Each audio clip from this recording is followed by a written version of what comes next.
because your pathetic life is confined to countless hours in front of a talking box. The Men's Room presents TV Time with Ted. All right. First thing I'm going to start talking about today. Did anybody else get up yesterday morning, 5 a.m., USA versus Canada gold medal game? Yeah, baby. I got up at 6. Oh, did you? But I didn't watch it. Well, I was up. That's right. Well, you were on a plane, right? I forgot it was on. Did you really? Yeah, I just went up and got breakfast and went and played golf. I watched it at Elmer's in Tacoma. I watched the overtime. I mean, hell, I got there at, 7:30. And that was right when they went to overtime. I saw none of it, no. You didn't watch any of it? I did not. I was very excited. There were some small bets out there if I'd actually get up to watch it, because I had been at an event the night before. And I was like, don't worry. Were they supposed to get their ass kicked? I mean, wasn't that the idea? I wouldn't say they're supposed to get their ass kicked. Canada was clearly favorite. We haven't beat them in, 45 years, 46 years? We haven't won a gold medal game, or gold medal. We had lost to them in 2010, which was painful. Then last year we had the Four Nations tournament, which we lost to them again, which was kind of painful. So, I mean, it was a long time coming. So I think we'll start with... Al Michaels from 1980. Well, we'll just start with the setup and the actual game winning. 46 years ago today in Lake Placid, the miracle on ice. And the United States team with an opportunity here in Milan to win the gold medal for the first time since. And this game will head to sudden death overtime. Puck lines up behind the net. Watch across it comes. Jeff Hughes wins it. The golden goal for the United States to defeat Canada. For the first time since the 1980 miracle, the United States takes the gold. Which is just awesome. Yeah. It's great. It's almost like they just replicated what the women did. Yeah, well, the American women win more often. Yes. But obviously, there's just not as many good women's programs, so it's a little bit tougher. Right. But the United States hockey, our hockey program's great. They've been doing a lot of stuff, but, Canada invented the sport. Canada's Canada. Canada's very good at it. I always joke around that none of obviously the roster of the Florida Panthers is made up of a lot of Canadians. Yeah. But it's still kind of funny that none of the Canadian teams can just win a Stanley Cup. Yeah. So, and Canadians, they take pride in their hockey, right? There's a lot of things you'll never take from. It's just like, oh, it's ours now. Did Russia just suck this year? Don't they typically have a pretty good team? I don't know that Russia was involved because of Ukraine stuff. Oh, right. Okay. Right. So they might not have been there. But yeah, traditionally, Russia's always going to be good. Finland. Like getting those, Sweden's usually really good. Yeah. So all those things, right? So, that's what I'm saying. Like, we've had good teams, but Canada is just... They're that good. They're that good. And they have the best players. So... Right, it wasn't like they were supposed to kick our butt, but they were definitely favorite. And then here's some audio with Jack Hughes, who scores the final goal, and just talking about being an American. This is all about our country right now. I love the USA. I love my teammates. It's unbelievable. The USA Hockey Brotherhood is so strong. I'm so proud to be American today. Unbelievable game by Hellebuck. He was our best player tonight by a mile. Unreal game by our team. Just a ballsy, gutsy win. That's American hockey right there. That's a great Canadian team, but we're USA. We're so proud to be Americans. Tonight was all for the country. And also, he's right. The goaltender just played out of his mind. He made some saves that shouldn't have been in there. Well, one of the guys from Canada after the game, and you're salty, but he's like, I think you can look at the tape and see who the better team was. Like, well, everyone knows because the better team won. Correct. To their credit, they were dominating, but the goaltender was good. And then when it came down to it, the States put that goal in and won. And that's how the game is played. Right. Like, sorry, man. That's how the game is played. I'm also glad it's over with so we can get back to some Kraken hockey. They're playing pretty decent. Correct. Well, that's the good thing. I was saying to Mike earlier, you would think with this momentum, that'd be good going into the NHL season. People should be pumped up. And look, I had talked about it. I wasn't that fired up for the Olympics, but Friday night, I didn't do crap. So I was just kind of sitting around watching Olympic stuff and everything else. And it is weird that, like, the first week, all right, whatever. Sure. But then, man, I was kind of in and out of my house on Saturday a few times, but I just had it on in the background the whole time. And then, I got up Sunday, watched that. Rolled right into some English soccer, watched Arsenal beat up on Tottenham. And then I was feeling so American. Watched the NASCAR race. There you go. Damn. Yeah, getting it done. I know what you're thinking, Miles. Yes, that was a long NASCAR race, and it did go to overtime. Well, did it?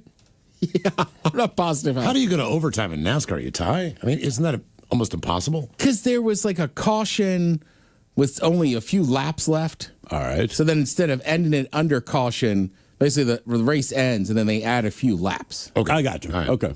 So, but yeah, just good job out of the boys there. And like I said, that's just hard to do.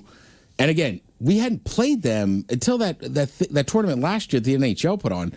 Like there's been U20 tournaments or whatever, but we hadn't played full strength against the Canadians right until that tournament last year. So we had played them in the Olympics because the hockey players had stopped going or whatever, or they just stopped since 2010. So, I mean, that's just a massive deal. Yeah. And for those guys, right, when you're that level of hockey, you grew up your whole life dealing with the Canadians, and they like those Canadian dudes. They all know each other, but it's always that's our. But you're right about 46 years. I remember when the United States won in 1988. I remember we were actually watching it. Yeah. I was 10 years old, and then the deal was, look, not necessarily the same because Russia was full of professional athletes.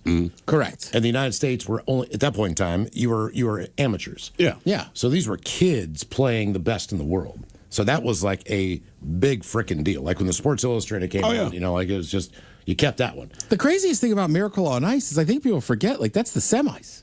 Yeah, it wasn't not the gold. It wasn't the gold medal game. It wasn't. But that was the best team.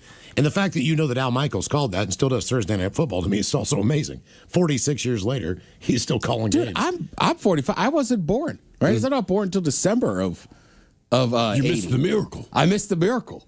So it's kind of weird to be 45 years old and be like, this is the first time I've ever seen the United States win a gold medal in hockey. Yep. It's still a big deal, no matter what. Yeah. Yeah, massive deal. And good for everybody, right? There was a bunch of funny videos I was watching with people that you hate other players on other teams, and it's like, well, it's the Olympics. And it's like, I love the Chuck brothers. Yeah. Right? Right. It's all a good, funny one.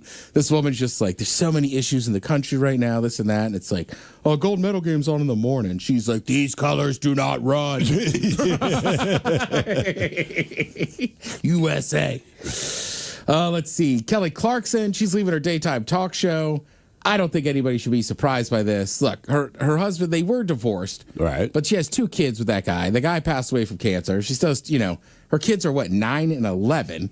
So she's just like, look, there's other stuff I kind of want to do. And right, she could still tour and sing. She's still on The Voice. But yeah, I think doing the daytime talk show, that's only an hour, but it's a lot of time. Yeah, it's a lot of work. Have you guys ever seen one of those taped live? Talk show? No. Right. I wonder, do they edit up those interviews or is that They do. Yeah. If you really pay close attention, and it's just a matter of we have to fit it whatever the time frame is. But when you really watch some of them, you can tell they've edited stuff. Yeah. And you kind of go like, I get it. But I'm always curious to know what's the stuff we didn't hear. And I don't think they edit it because something bad happened. It's just you got 20 minutes to talk to this person and went 24 minutes. Let's figure out what we want to cut. Well, look, we do interviews, right? Sometimes you're just having a good time with somebody and you kind of forget and run over time. Oh, yeah. So that's why I'm like, they got to edit those up. But I've just never gone to see a taping in person, so I'm not positive how it works. Yeah, because because none of them are live, right? So you do it, and then it immediately, I want to say, goes to the video editors. Yeah. Well, the other thing is, I know the late night guys, I want to say they tape those shows at like 5:30. I know because we had tickets.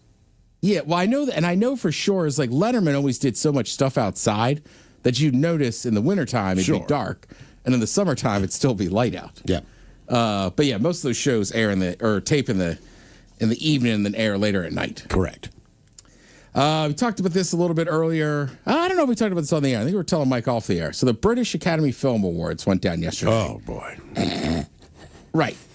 So Michael B. Jordan and DeRoy Lindo, they're on stage to present an award. Someone yelled out the N-word at them. Mm-hmm. They pause for a brief moment. They carry on. Turns out the shouter was a guy named Josh Davidson who has Tourette's syndrome.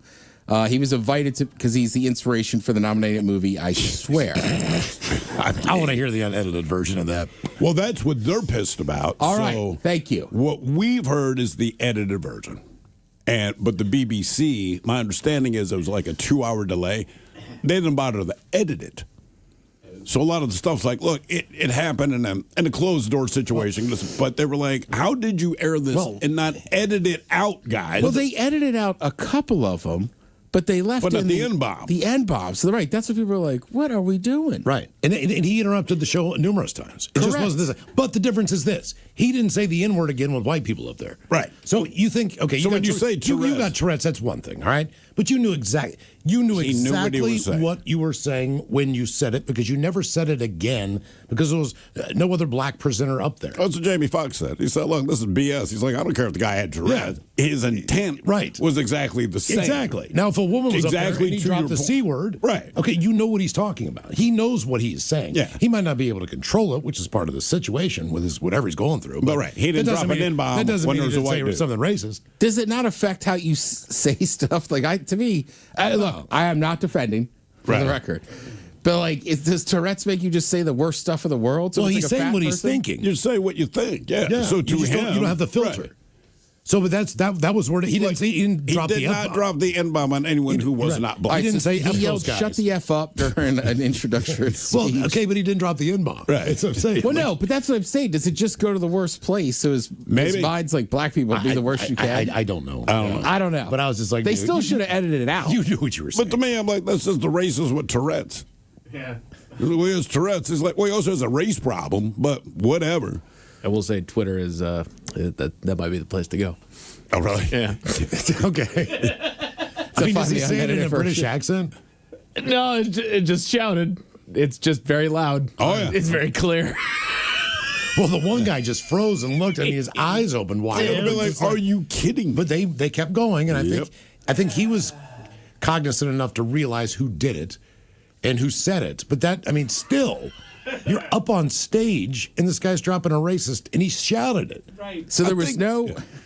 They came out there and they announced, "Hey, this guy's in there." To the guy's credit, he left on his own. He was like, I can't be here any longer. So the second half of the show, there's no outbursts. They didn't ask him to leave, but he was like, I should just leave. Yeah. Also, he left. Yeah. I mean, I don't know if you Wouldn't you? I don't know. Let's just say I don't understand Tourette's as far as what is your mental capacity? Is it just that you don't have the filter on this? It's Or just the filter. are you cognizant? Are you conscious of what you said? Oh, yeah. Yeah. You know? Yes. But what That's if what I'm saying. That's what I'm saying? Like, Yeah, right. what if he's just This sitting there and be racist like, I ass can't who believe I happens just to yelled have Tourette's. Yes, N-word at exactly. these people. Like, he did not Actually- mean to say it out loud. He would but never. he He did. never dropped the C word on a dude. Well, I guess you probably would in England. Huh? In England, maybe, sure. Yeah. Yeah, Prince Andrew. That was actually his nickname. I'm not making this up. So, like the Secret Service for the royal family, they call it like the Royal Guardians or something. They were talking to a couple of people that used to do detail for Prince Andrew. And they're like, oh, our nickname for him was the C-bomb.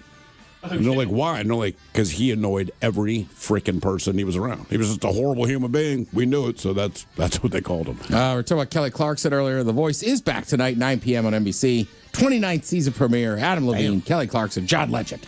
Thank you, Tim. We appreciate it. You're listening to The Men's Room.